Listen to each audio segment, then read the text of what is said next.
Nous avons en pile de marches avec les partenaires internationaux pour l'armée retrouver droit grand monde tout bon. Comme ça, nous sommes capables d'acheter toute qualité matérielle et équipement qui permettent la fait de défendre le pays contre criminel national et international et puis bien paré pour aider dans le développement pendant la respecter les droits de l'homme et la Constitution.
Entrant des FADH, le lieutenant général DRP Guerrier et ses insignes de grade.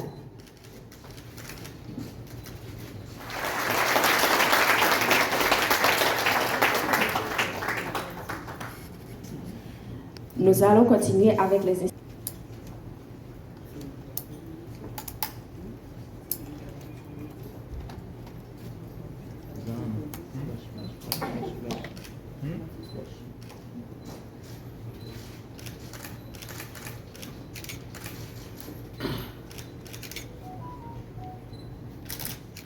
Ainsi, nous rendons hommage aujourd'hui au commandant en chef AI sortant, le lieutenant général Jodel Lesage, dont le dévouement et le leadership ont laissé une empreinte durable sur notre institution. À mon lieu.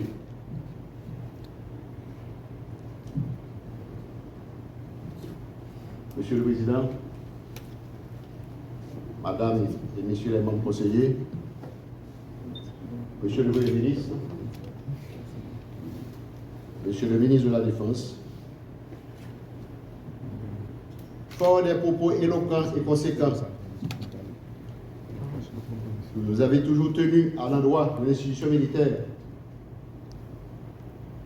fort des garanties que vous avez toujours exprimées, nous croyons en un futur immédiat dont la gestion par mon successeur sera grandement facilitée. Le commandant-chef sortant vous en est déjà reconnaissant. Vive les forces armées d'Haïti, vive Haïti. L'autorité civile pour le bien de notre patrie.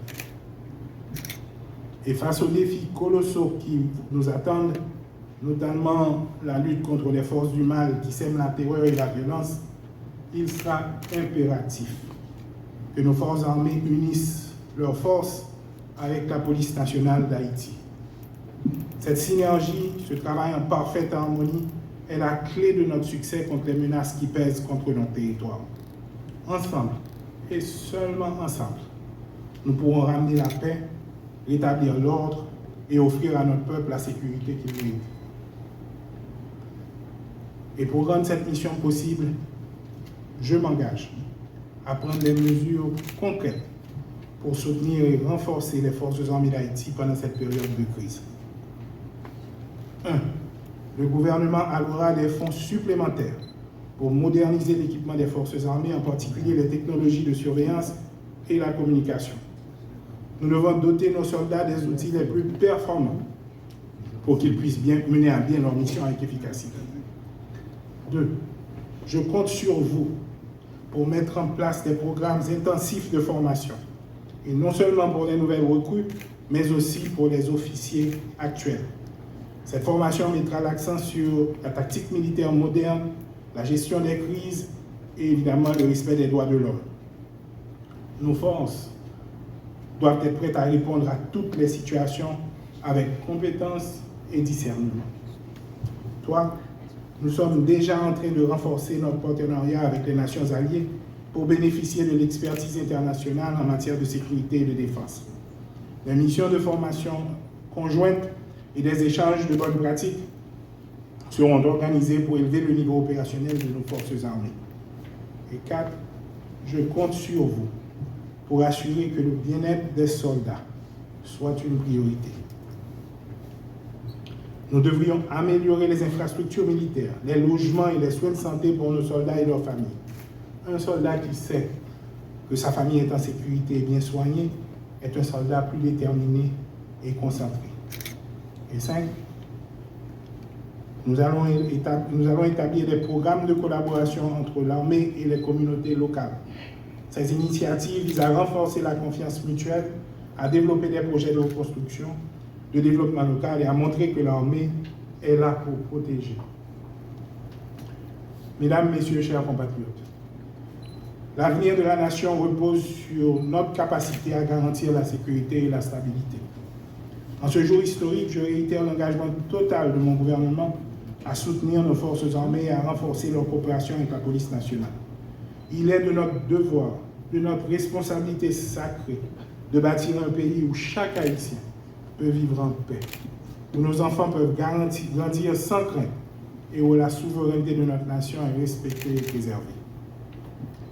Peuple haïtien, jeunes femmes, jeunes garçons, je dis, ce n'est pas seulement le commandement de l'armée qui a changé. C'est une potomite dans la fondation nationale que nous avons remis quand même. C'est plusieurs milliers de jeunes femmes et jeunes garçons qui pourraient avoir une opportunité dans le mois qui vient là pour servir le pays comme ça doit. Ils ont servi comme officier, comme employé civil dans l'armée. Depuis le budget rectificatif 2023-2024, arrivé dans le prochain budget, nous avons proposé moyens pour plus que doubler l'effectif force l'armée d'Haïti.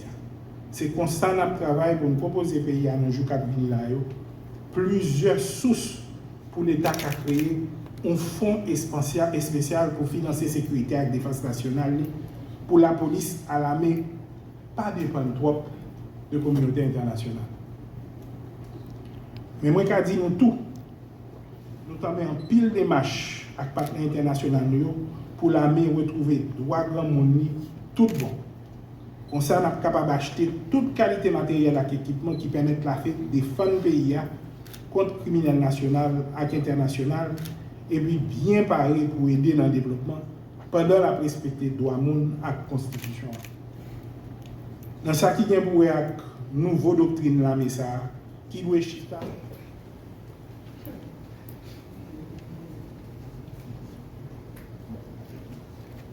Monsieur le Président du Conseil présidentiel de transition, Madame et Messieurs les membres du Conseil présidentiel de transition, Monsieur le Premier ministre, Monsieur le ministre de la Défense, Mesdames, Messieurs les membres du gouvernement, Messieurs les membres du Haut État-major des Forces armées d'Haïti, Monsieur le directeur général de la police nationale d'Haïti, Messieurs les membres du Haut commandement de la police nationale d'Haïti, Messieurs les directeurs généraux, officiers, sous-officiers, soldats, chers invités, Mesdames, Messieurs, j'aimerais brièvement exprimer ma gratitude envers les membres du Conseil présidentiel de transition et le Premier ministre pour la confiance qu'ils m'ont accordée en me nommant